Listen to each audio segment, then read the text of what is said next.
बऱ्याचदा आपल्याला रस्त्याच्या शेजारी ठेला लावल्याप्रमाणे किंवा टोल नाक्यावर पेरू विकल्याप्रमाणे आणि याही पेक्षा पुढे जाऊन मॉलमध्ये मखमली कापडामध्ये एसीची हवा काढणारी काही पुस्तके उगाचच भाव खाताना दिसतात.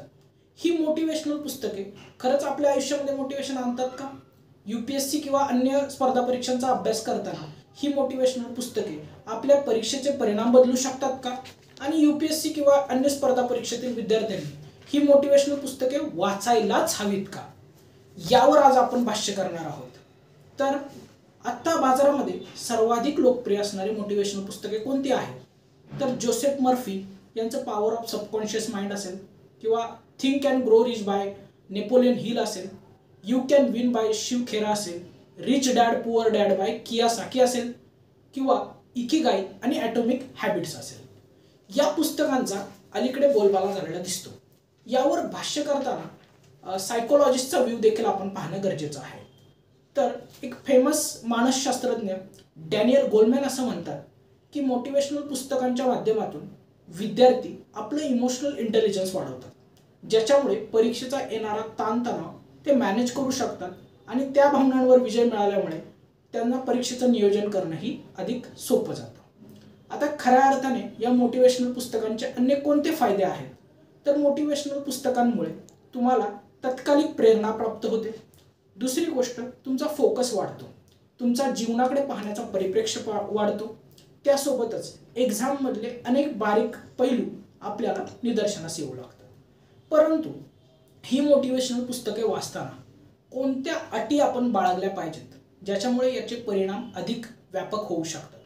पहिली गोष्ट, जर तुम्ही नवीन वाचक असाल, तुम्हाला वाचनाची आवड नसेल, तुमच्यात वाचन संस्कृती रुजलेली नसेल, तर या पुस्तकांना हात लावू नका. कारण ही पुस्तके वाचताना तुमचा सुरुवातीला फोकस राहणार नाही आणि सातत्य राहणार नाही. मग तुम्ही या पुस्तकांना अर्ध्यातून सोडून द्याल आणि मग या पुस्तकातून काहीच मोटिवेशन प्राप्त झालं नाही असा तुम्ही दावा करू शकता. त्यामुळे सुरुवातीच्या वाचकांनी या पुस्तकांना हात लावू नये. दुसरी गोष्ट, ही पुस्तके वाचल्यानंतर यातून प्राप्त होणारे परिणाम हे तात्कालिक स्वरूपाचे आहेत आणि दीर्घकालीन परिणामासाठी तुम्ही तुमचं मित्रमंडळ, पियर ग्रुप जो केवळ मनोरंजनाशी निगडित आहे किंवा इतर क्षेत्राशी निगडित आहे, त्यांच्याबद्दल किंवा त्यांच्यासोबत या पुस्तकावर भाष्य करणं थोडंसं टाळा. कारण यातून तुमचा दिखावापणा किंवा शो ऑफ कमी होईल आणि याला आत्मसात करण्यावर अधिक भर दिला जाईल. त्यासोबतच या पुस्तकात दिलेल्या अटी किंवा सवयी तुम्हाला 1, 2, 3 किंवा त्यापेक्षाही अधिक महिने फॉलो करावे लागतील, तरच याचे परिणाम हे प्रकर्षणीय असतील.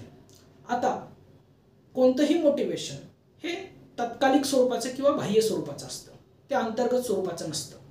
आणि अंतर्गत स्वरूपातलं मोटिवेशन हे काही ठराविक बाह्य स्वरूपाच्या मोटिवेशनचा मागोवा घेतल्यानंतरच येतं. कारण तुम्हाला त्यातून अनेक जाणीवा होतात, मनाला काही गोष्टी भावतात, काही गोष्टींचे नकारात्मक सकारात्मक परिणाम निदर्शनास येतात आणि जीवनाच्या टप्प्यावरती अनेक चढउतारांमधून तुम्हाला अंतर्गत मोटिवेशन सुद्धा मिळत असतं. त्यामुळे बाह्य मोटिवेशनचा आधार घ्यायचा आहे, परंतु तो तात्कालिक असला पाहिजे. दीर्घकाळ मात्र तुमचं स्वतःचं मोटिवेशनच कामाला येणार आहे. कारण इतरांच्या अनुभवातून शिकण्यासाठी ही पुस्तके खऱ्या अर्थाने मार्गदर्शक ठरतात.